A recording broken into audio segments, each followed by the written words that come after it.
The Dallas Stars are rolling into the city of brotherly love with a full head of steam. The team is coming off of a dramatic overtime win against the Detroit Red Wings on Friday night, and now they'll be looking to keep the streak going with the win over the Flyers. We'll talk all about it on today's episode of Locked On Stars.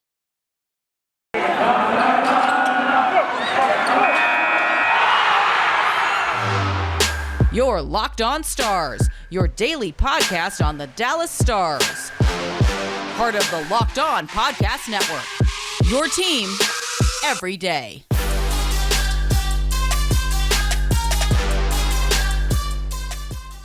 Howdy, Stars fans. Welcome back to the Locked On Stars podcast, the only daily podcast covering the Dallas Stars, part of the Locked On Podcast Network, your team every day. I'm your host, Dane Lewis, and you are locked on the Dallas Stars on this Monday, January 24th. And it's another Dallas Stars game day, the first game of a second back-to-back on the road. The Stars will be taking on the Philadelphia Flyers tonight after recently defeating the Red Wings in Detroit on Friday in a 5-4 overtime win. Really exciting stuff from the Stars. Rupe Hintz coming up big. Jason Robertson playing hero down the stretch. Really liked what I saw from the team in terms of resilience.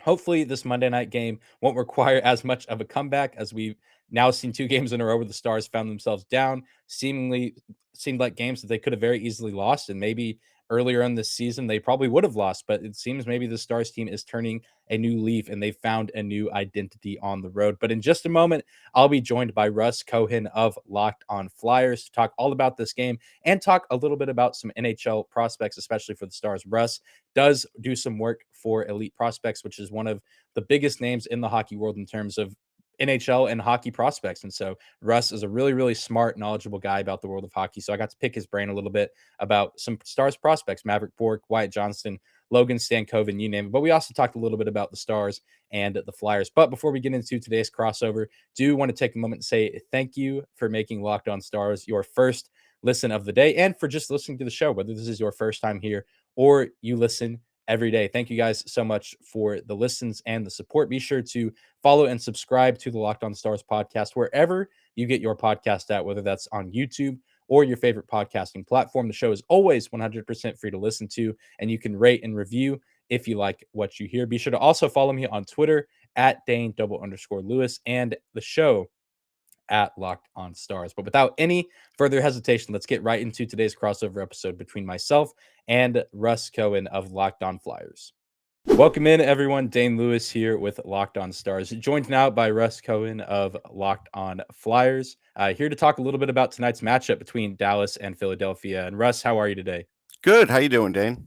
I'm doing well. I'm glad to be starting this week off with the crossover. Feels like the Stars haven't played in quite some time, even though it's only been a couple days with them getting the win in Detroit on Friday. And I kind of want to start out this segment. I know, you cover the Flyers, but also, pretty knowledgeable of hockey prospects across the NHL, across the world of hockey.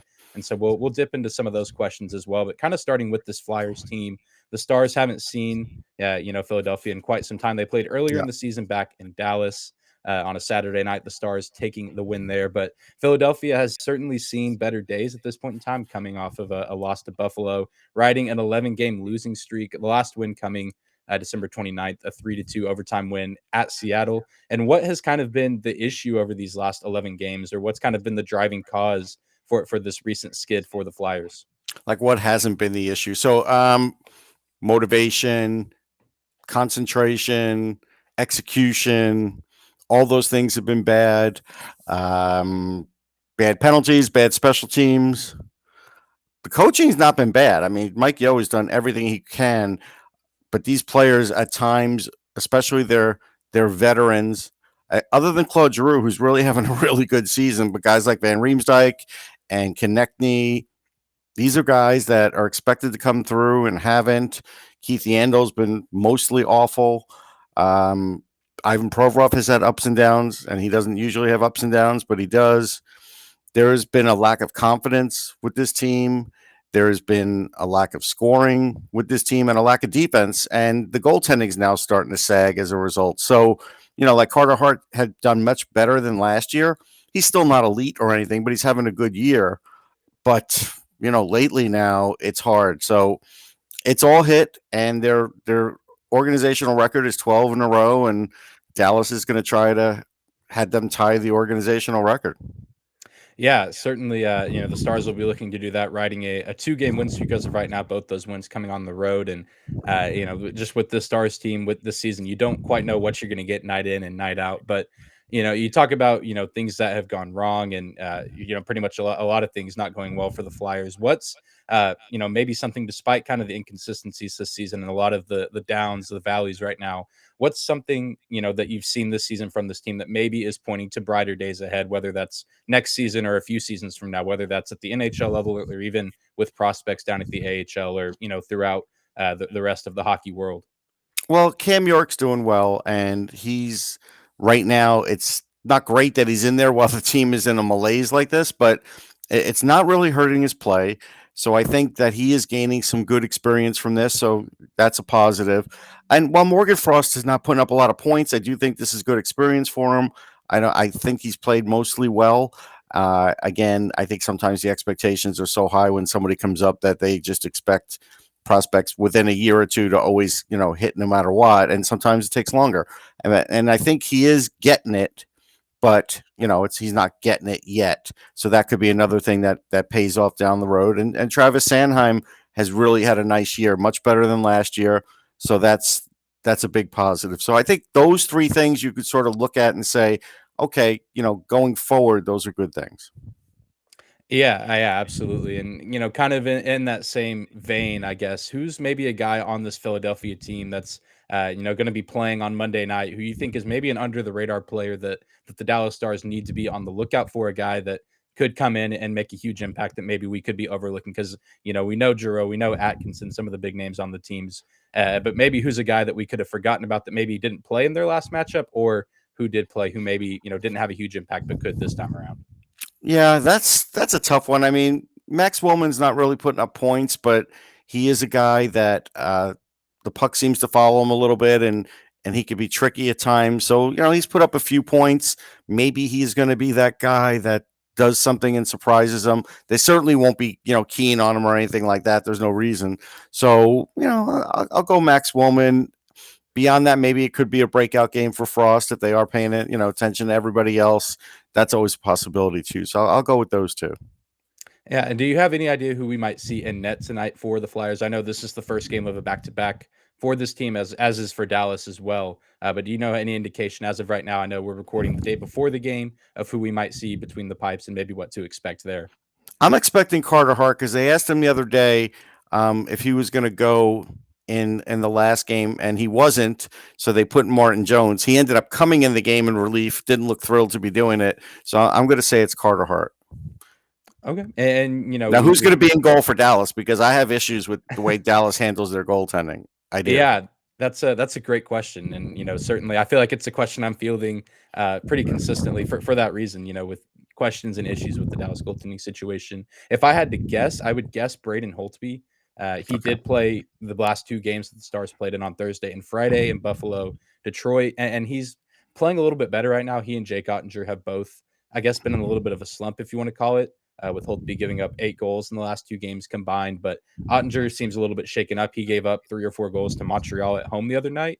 And so I think he's just needs to kind of take some time off and get back to what he's been doing in practice and finding some consistency there before we can finally see him, hit the ice again for a game for the Stars, because he's a young, promising young goalie, but still, I think he's just now learning how difficult life can be as a goalie in the NHL. I feel like he had a really good start to his career last year and even this season, but I think he's finally starting to face some adversity. And so I would imagine Holtby, but I've been historically wrong this season in predicting who's going to be in net. So especially with the back-to-back, it wouldn't surprise me to, then maybe start Ottinger on Monday night, and then on Tuesday against the Devils, throw Holtby out there. But I imagine we won't see Holtby again twice in a row like we did last week. But that's my guess. And yeah, the goalie situation's been kind of a mess in Dallas this season.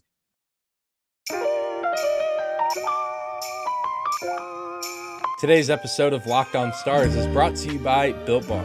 Built Bar is the protein bar that tastes like a candy bar, or maybe even better than a candy bar. Built Bar makes it easy to stick to your New Year's resolution because it tastes so delicious, you'll want to eat it. Unlike other protein bars, which can be chalky, waxy, or taste like a chemical spill.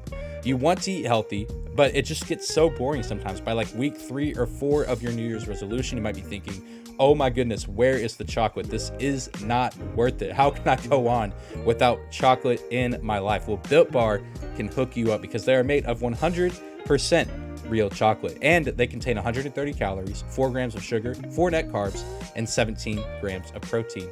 You can compare that to a candy bar, which usually has around 240 calories, 30 grams of sugar, and dozens of net carbs, and really no protein to offer you if you're especially negative, if you're not working out or exercising and you need that protein to build muscle. You can go to built.com right now and use promo code LOCKED15 to get 15% off your order. Again, use promo code LOCKED15 for 15% off your order at built.com.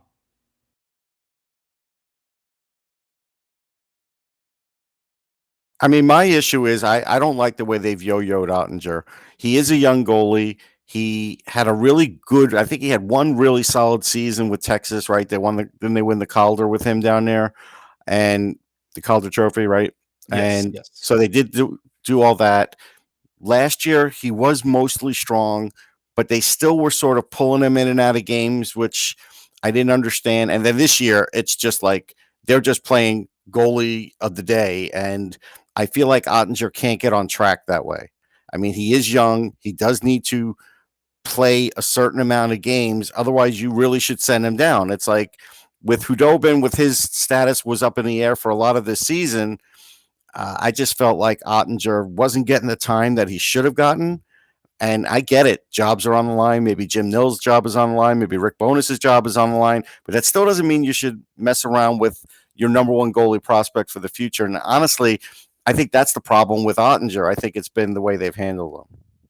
Yeah, it's been very, very confusing. And I know last year was so weird. It was weird for every team because it was Sure. a restart, a season that started in January, and COVID was an issue for so many teams. Injuries an issue because Ben Bishop is now retired just due to the amount of injuries his body Yeah. was over, taking. And Hudobin not quite playing to the level we wanted to see him at this season. And so yeah, I think it's good that Ottinger's getting this NHL experience, but I agree to some extent because Holtby's not going to last forever.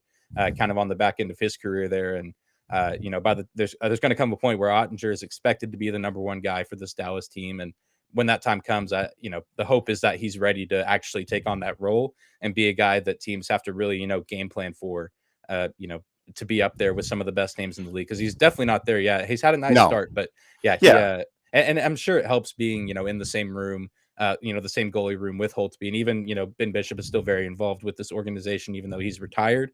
And so I think, he can only benefit from that playing with two guys that, have had a lot of experience in the postseason, and Holtby being a Vesna Trophy winner, a Stanley Cup winner.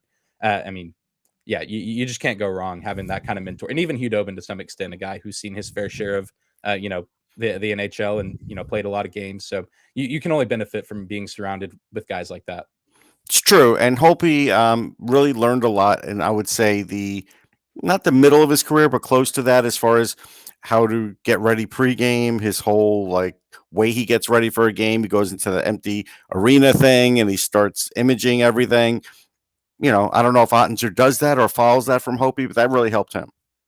Yeah, certainly, and hopefully we'll continue to see him develop well. I'm assuming we're going to see him either play Monday or Tuesday, and hopefully he's able to get a little bit back on track because he has a promising future ahead of him, and he's been a part of what's been a pretty talented 2017 draft class for the Stars with guys like Dennis Gurianov, Jacob. Jason Robertson and Jacob Peterson. Almost got my J names mixed up there. But what other are there any other kind of thoughts or questions that you have about this Stars team? I always like to hear sure. what other hosts have to say about this team because it kind of runs my brain a little bit and kind of helps me evaluate how I look at this team day in and day out. Yeah, I kind of wonder what the deal is now with Alexander Radulov and this team. I know right now he's coming off COVID, whatever, but it just seems like it's back to being a rocky kind of relationship. Yeah, it's been a weird season for Radulov, and he's obviously another guy on this team, as is the case for about a quarter of this roster, who's kind of on the back end of their career. His contract is expiring at the end of this season, and dealing with COVID, and I think he had some off-season surgery as well. So just an older guy coming off surgery. I don't think the expectation was for him to put up the numbers he's put up in the past. But yeah, it's just been kind of a weird season for him. Only one goal. I think he has 11 or 12 assists. So he still found a way to contribute to this team, but certainly not what we've seen from Alexander Radulov in the past, especially in the past couple of postseasons for the Stars.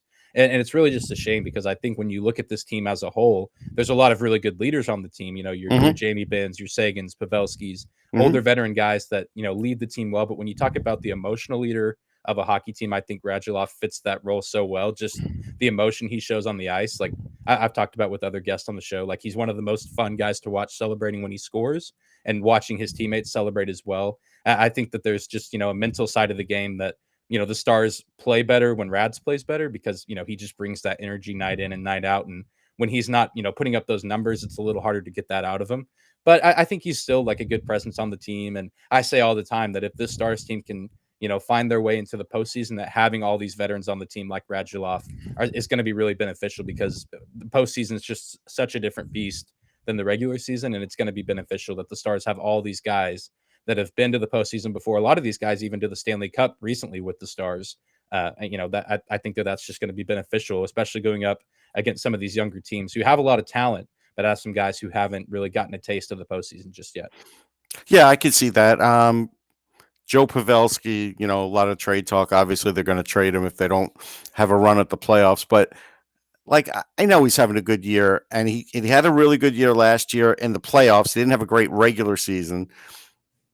I don't know. Like, I feel like the value is not going to be as high as people think because he is getting up there in age, and I do feel like he has to be in the right fit. But you could probably tell me better. Yeah, Pavelski, yeah, it's a kind of a weird situation because he's 37 and having, arguably his best season of his career, and, whatever, I don't know the exact number of years he's been playing, but a long time. Mhm. And so certainly I think as of right now, like if the Stars find themselves, kind of dropping in the standings, which isn't the case now, but as I said earlier, it's been a roller coaster season for the Stars. If come trade deadline time, the Stars kind of find themselves below where they think they need to be, I can certainly see him getting dealt to a contender where maybe he plays with a team that's contending for the cup for the rest of the season. But I just don't know what his future is going to look like in terms of signing a contract next year because he's another guy whose contract expires at the end of this season, and he's playing great now. But I mean, just as we see across all sports, you only have so long before Father Time finally catches you and kind of shuts down your career. So he's certainly an interesting trade prospect, and I know John Klingberg has been circulating the trade talks as well, probably a little bit heavier than Pavelski just because he wants a big deal because he's only 29 years old going on But he 30 doesn't and play any defense. I mean, let's be real. yeah, He yeah, really doesn't. And his he's offense has basically another dropped forward. every year for the last 2 years. Like, I Mhm. get he's having a big year this year, but his offense is not what we all thought it would be when he first was drafted by the team. Yeah, and it's frustrating this season because a lot of the Stars struggles rely on or they can be pushed and pointed to how they handle the rush. A lot of goals are given up from the Stars off of turnovers that turn into odd man rushes for the opposition, and recently a lot of those have come from Klingberg turnovers at the blue line. Which earlier on in his career wasn't necessarily the case, but now whether it's ill-advised passes or just mishandling the puck, it's kind of weird to see. And so even though he's unhappy with his contract situation, it seems like it's going to be hard for us to send him anywhere because no one's going to want a guy that's going to turn the puck over at the blue line, especially if they're, a top 2 or 3 4 defenseman, a guy that's, consistently been one of the starting defensemen, or at least on the, the second rotation. It's going to be hard to deal a guy like that to another team, but also, hard to want to give him the contract that he wants, which is about 8 years, around $67 million. They're not giving it to him. I mean, that's It's definitely not. And some people are speculating like, oh, it's Rick Bonus's system because you can kind of trace his stats falling down to whenever Bonus takes I don't over the think so. team. Yeah, it's hard to really pinpoint what has gone wrong. And he's kind of having a little bit of a resurgence in these past couple of games. He's had some multi-point games, but still turning the puck over quite a bit. So it's a weird situation. I understand that he's been a part of this franchise for a long time and done really well in the postseason for this team. I think he had 21 points back Mhm. in the playoffs on that cup run. So a guy that's beloved by the fans and even I'm sure the front office too. But it's just one of those things that if he sticks around for the end of the season, he's likely going to go sign somewhere else. And I hope he's able to get a good contract because he's been a good guy for this organization and a guy that's easy to root for. But that's sports, and especially given a lot of the young talent on this Stars team, hard to sign a guy who's going on 30 especially given some other guys that are around that same age who aren't producing like we've wanted them to, like Jamie Benn and Tyler Seguin, who we've already signed to, these massive deals. Hard to sign a guy like John Klingberg to that deal. We have those guys. Miro Heiskanen just signed an 8-year deal. Rupe Hintz and Jason Robertson are going to probably be expecting big money. And I think those guys, in my opinion, are a lot more deserving of that money than a guy like Klingberg, which is just kind of the nature of the beast.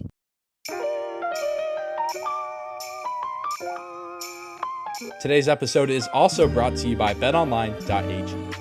BetOnline would like to wish you a happy new betting year as we continue our march to the playoffs and beyond. BetOnline remains the number one spot for all the best sports wagering action for 2022. It's a new year, and there's a new updated desktop and mobile website where you can sign up today and receive your 50% welcome bonus on your first deposit. Just use our promo code LOCKEDON to receive your bonus. From football, basketball, hockey, boxing, and UFC, right to your favorite Vegas casino games, don't wait to take advantage of all the amazing offers available for the 2022 season. BetOnline is the fastest and easiest way to bet all of your favorite sports. BetOnline.ag, where the game starts.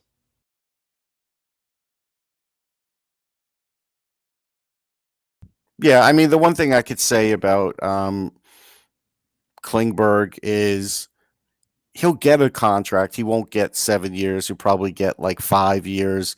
He'll probably get like 7 million. He probably won't get 8. And, and that'll be fine. But he's pretty much wanted out, though, it seems, since the end of last year and has been pretty vocal about it. So, like, I get it. I can't blame Bonus for that. I mean, look, like I said, Bonus and Nil, they're, if the Stars don't do anything this year, they're probably going to get fired. As far as Seguin, we can't really blame he said double hip surgery. Like, he's still got 12 goals this year. I mean, that's actually pretty good. I mean, I think the way he's come back has been pretty remarkable. He's never going to be the 100-point guy. Like he's not going to be that 90-something point guy, but still seems like he could be a 30 goal guy. And that's still valuable. Yeah, I agree. And I think, I've had my criticisms of him. I think I've been a little easier on him than some other Stars, like supporters. And I think that's just one of the unfortunate parts of sports is sometimes the fan bases are just too demanding of certain players. And, it's easy because I know covering this team, you're like, oh, he's coming off double hip surgery. And who knows what other injuries he has or whatever else he's dealing with. Because sometimes in hockey, guys don't talk about that stuff till the end of the season. And so, like you said, yeah, I feel like he's done well considering, the adversity he's gone through and, turning 30, coming off hip surgery.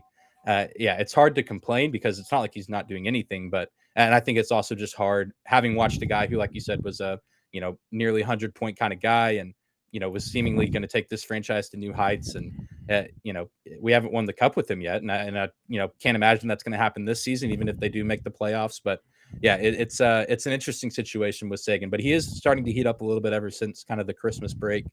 He's found a little bit of success, especially in some of these road games. And so maybe as the season goes on, he'll find his footing. I think him getting moved to the second line with Jamie Benn and Denis Gurianov has been very helpful for him. And I think we'll continue to see that line develop and give some support to that top line that's been carrying the Stars team all season. Yeah, I mean, like I said, I think the Stars are pretty good. I don't know if they're going to do it. I do like Jason Robertson a lot. I've interviewed him a lot over the years. Great kid. They do have some guys that could definitely help him get through the future, but they're going to need to still retool from that Cup team. There's just no way around it.